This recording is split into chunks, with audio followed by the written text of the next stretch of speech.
So ఇక్కడ కథలు కూడా ఇప్పుడు వస్తున్నాయి. అందుకే ఇప్పుడు అంటే ఎట్ ప్రజెంట్ నా మూడంతా ఇక్కడే ఉందన్నమాట. నా జర్నీలో నేను చాలా కథలు చూశాను, అందులో ఒకటి బలగం. సో ఇంకా చాలా కథలు చూశాను.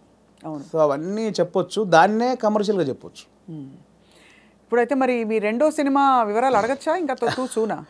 సూన్ అండి, సూన్ డెఫినెట్లీ. అంటే అఫీషియల్గా నా ప్రొడక్షన్ నుంచి వచ్చినప్పుడు అడిగితే బెటర్. నో డెఫినెట్గా. కానీ అందరికీ క్యూరియాసిటీ ఏంటంటే బలగం తీసిన తర్వాత మీరు చాలా జాగ్రత్త పడాలి. ఇంకా రెండో సినిమాకి అదే స్థాయిలో మెప్పించాలి, ఇంకా ఎక్కువ మెప్పించాలి వీలైతే. మరి ఏంటి మీ ఆలోచనలు దాని మీద? ఉందండి, కథ అయిపోయింది, ఆల్మోస్ట్ కథ అయిపోయింది. ఇంకా అఫీషియల్గా అనౌన్స్ చేస్తాం త్వరలో. మళ్ళీ డెఫినెట్లీ నన్ను ఎవరైతే ప్రేమించారో, ఆశీర్వదించారో వాళ్ళని ఒప్పిస్తానని నమ్మకం అవుతుంది. నాకు అదైతే ఇప్పటివరకు అయితే ఖచ్చితంగా ఒప్పిస్తానని నమ్మకం అవుతుంది. అంతకుముందు కామెడీ యాక్టర్గా జబర్దస్త్లో మీ జర్నీ ఎలా ఉండేది వేణు గారు? అది హ్యాపీ జర్నీ అండి, చాలా హ్యాపీ జర్నీ నా లైఫ్లో. అంటే జాలీగా ఉన్న రోజులు అవి. అంటే నేను 2004లో యాక్టర్ అయిన తర్వాత 2015 వరకు గాడ్ గ్రేస్ అసలు వెనక్కి తిరిగి చూసుకోలేదండి. అంటే నేను డైలీ 4 షూటింగ్లు 5 షూటింగ్లు. అంటే ఈరోజు హైదరాబాద్లో ఉంటే సడన్గా మీరు వేణుగారు ఎక్కడున్నారంటే ఈరోజు ఇక్కడే ఉన్నానండి ఈవినింగ్ అంటాను. రేపు ఫోన్ చేసి దుబాయ్లో ఉన్నానండి. అదేంటి నేను ఈవినింగ్ హైదరాబాద్ అన్న, అంత బిజీగా ఉన్నాను నేను. అంత బిజీగా ఉన్నా డైలీ 3-4 షూటింగ్లు, ఈవెంట్స్ అని దుబాయ్లు, ఫారిన్ షెడ్యూల్స్, చాలా బిజీగా ఉండేవాడిని. ఐ థింక్ 4 నుంచి 15-16 వరకు నేను వెనక్కి తిరిగి చూసుకోలేదు.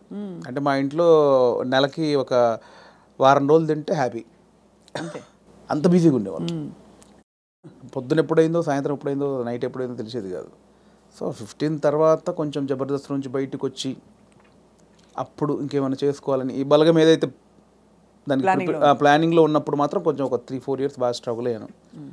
సో కానీ ఎలాగా అంటే మీరు చెప్పారు కదా, అంటే మీరు మట్టిలోంచి పుట్టిన కుటుంబం మీది. మరి మీరు పొట్టకూటి కోసం అయినా పని చేయక తప్పదు. అవును. మరి ఒకవైపు ప్లానింగ్, ఇంకోవైపు యాక్టింగ్ ఆపర్చునిటీస్ వదులుకోవాలి. అప్పుడు మీకు సంఘర్షణ వచ్చిందా? అయ్యో చాలా అండి. అదే అంటే యాక్చువల్లీ నేను 2013లో జబర్దస్త్ స్టార్ట్ అయింది. అప్పుడు పీక్స్ నేను యాక్టింగ్లో, స్టేజ్ షోలని, యాక్టింగ్ అని చాలా పీక్స్. ఆ జబర్దస్త్కి వెళ్ళిన తర్వాత మేము ఎక్స్పెక్ట్ చేయలే. మాది స్టార్టింగ్ స్టేజ్, మాది స్టార్టింగ్ టీం, మాది ఎక్స్పెక్ట్ చేయలేదు. యాక్చువల్గా జస్ట్ ఒక 13 డేస్, ఒక 4 రోజులు ఇవ్వండి చాలు అని తిరిగేవాళ్ళు, మా వెనకాల తిరిగేవాళ్ళు. సో ధనరాజు, మా చంద్ర అప్పుడు కొత్తవాడు, ఇంక వాడు రాలా అసలు.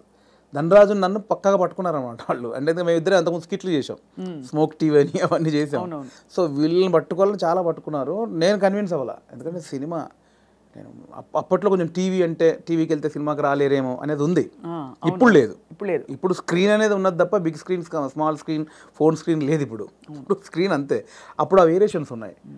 సో అప్పుడు 13 రోజులు మంచి అమౌంట్ ఎక్స్పెక్ట్ చేయని అమౌంట్ ఒకటి. 4 డేసే కదా అని లైట్గా కమిట్ అయ్యాం. ఆ 4 డేస్లో 13 ఎపిసోడ్స్ మీకు తెలుసు. అది జబర్దస్త్ స్టార్టింగ్ 18 రేటింగ్.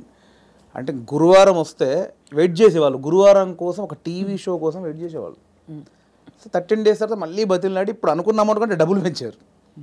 సరే అని మళ్ళీ 13 చేసాం, 27 ఎపిసోడ్ చేసాం. ఆ తర్వాత ఇంకా అది జబర్దస్త్ ఎట్లా అయిపోయిందంటే తెలుగు రాష్ట్రాల్లో గురువారం వస్తే ఏంటి అనేది. ఇప్పుడు స్కిట్లు రాయడం అది కూడా ఎలా జరిగేది? అది ఉండేది. సో అప్పుడు ఏంటంటే, అప్పుడు ఇంకా ఇది మీకు తెలియట్లేదండి, ఇది చాలా అద్భుతం, మీకు ఎంత అంటే అంత ఇస్తాం, మీరు కంటిన్యూ చేయండి అన్నారు. అప్పుడు నేను ఏంటంటే, నాకు సినిమా అనేది, నేను సినిమా కోసం వచ్చాను, ఇది చాలా బాగుంది, చాలా డబ్బులు ఇస్తున్నారు, ఇంటింటికి గడప గడప వెళ్ళాం, రీచ్ అయ్యాం, ఇంత డబ్బులు వస్తున్నాయి, అటు షోలు, రెమ్యునరేషన్ అన్నీ వస్తున్నాయి, కానీ నాకు సంబంధించింది పోతుంది.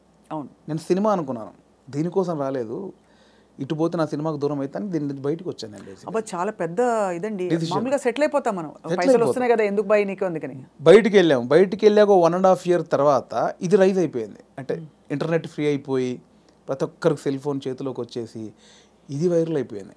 అప్పుడు ఏమైంది, నేను జబర్దస్త్ కొన్ని చేశాను కాబట్టి సినిమాలో కొంచెం దూరం అయిపోయా, టీవీకి వెళ్ళడం వచ్చేసి. అవును అవును అవును, ఇది వచ్చేసిందని నేను దాన్ని పక్కన పెట్టేసి సినిమాకి వచ్చేసరికి ఇది పక్కకు పెట్టేశారు.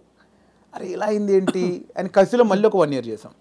అవును, మీరు తిరిగి వచ్చినప్పుడు అయితే వెల్కమ్గా తీసుకున్నారు మిమ్మల్ని, తీసుకున్నారు. మళ్ళీ 1 year చేసిన తర్వాత అప్పుడు ఇంకా మైండ్లో డబ్బు అని మళ్ళీ ఇటు వెళ్ళినోని మళ్ళీ ఇటు వచ్చా, ఇక్కడ మళ్ళీ డబ్బు కోసం వచ్చా, బట్ లోపల మాత్రం ఇది కాదని నన్ను వేధిస్తుంది అనమాట. మళ్ళీ బయటకు వచ్చాను. ఆ మళ్ళీ బయటకు వచ్చిన తర్వాత 2015 మిడ్లో బయటకు వచ్చామండి. అప్పటి నుంచి అరాకొర అప్పటి నుంచి స్ట్రగుల్ స్టార్ట్ అయింది. ఆ 15 మిడ్లోంచి 2020 వరకు ఆ 4 years ఇటు లేక అటు లేక ఆ 4 years బాగా స్ట్రగుల్ అయ్యాను. అది మేజర్ నా కెరియర్లోనే వెరీ బ్యాడ్ పీరియడ్.